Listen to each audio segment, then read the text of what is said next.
We've just talked about behavioral security controls. Now we're going to move on to technical security controls. And again, many of the social threats we face can be mitigated by the same type of technical security controls. And again, the threats we're referring to here that we can mitigate are things like identity theft, social engineering like phishing, vishing, smishing, scams, cons, doxing, spam, those sorts of threats. In order to mitigate these sorts of threats, consider using these sorts of technical security controls. The first is use an email provider with security controls to mitigate these attacks. When you're selecting an email provider, consider how well they protect you from spam, phishing, malware, and those sorts of things. Almost all email providers scan the email content for these types of attacks. This is a privacy concern, but it is also a security control. Sometimes security and privacy aren't compatible, and you have to choose how to deal with that. What is more important for you, privacy or security? You have to make the risk-based decision. But you can choose to have separate accounts for separate purposes.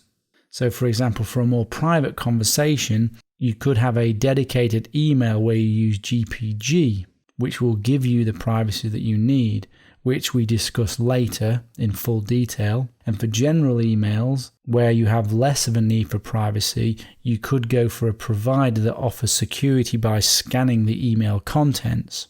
The big email providers are good with spam, phishing, and malware protection as they have lots of resources to throw at the problem. Apple, Google, Microsoft, Yahoo, etc. They are good for protecting you from phishing and malware, but they are not good for privacy. So you need to choose your provider by weighing up these options between privacy and security. For security, you want a provider that provides some filtering against these social attacks. And we cover selecting an email provider in more detail in the section on email security.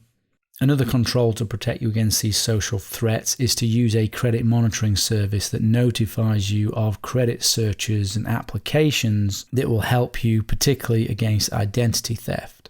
In the US and other locations, you can freeze credit checks. This stops anyone from being able to take out loans or credit cards in your name. This is useful if you know you don't need any loans or credit, so you can freeze your credit. You want to monitor the accounts you care about where they provide this monitoring and alerting functionality. Enable the security notifications on your accounts where they are available. For example, when someone logs into your account, from where and on what device, when money transfers are made, when passwords are changed, and so on. You want alerts for those sorts of things. As an example, Gmail provides information like that on your devices that you log in. Many banks will send you notifications when there are money transfers or where your account reaches a certain level. You should enable those.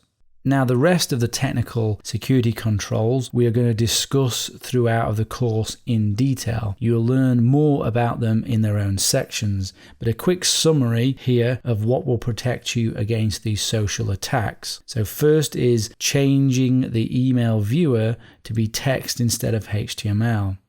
Using the built-in Google Safe Browsing used in Mozilla Firefox, Apple Safari, and Google Chrome. uBlock Origin for filtering. Using isolation and compartmentalization.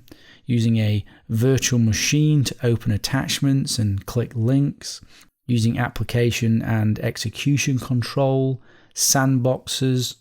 Opening attachments online using tools like Google Docs and Etherpad, using live operating systems to open attachments and click links, using OpenPGP signatures to validate the sender is genuine, and if you frequently send and receive files via email, changing that to hosting these files and sending links to these files instead of attachments.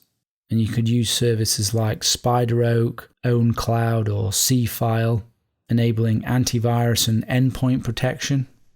But all of those things we go through on the course, but they particularly do protect you against these social attacks.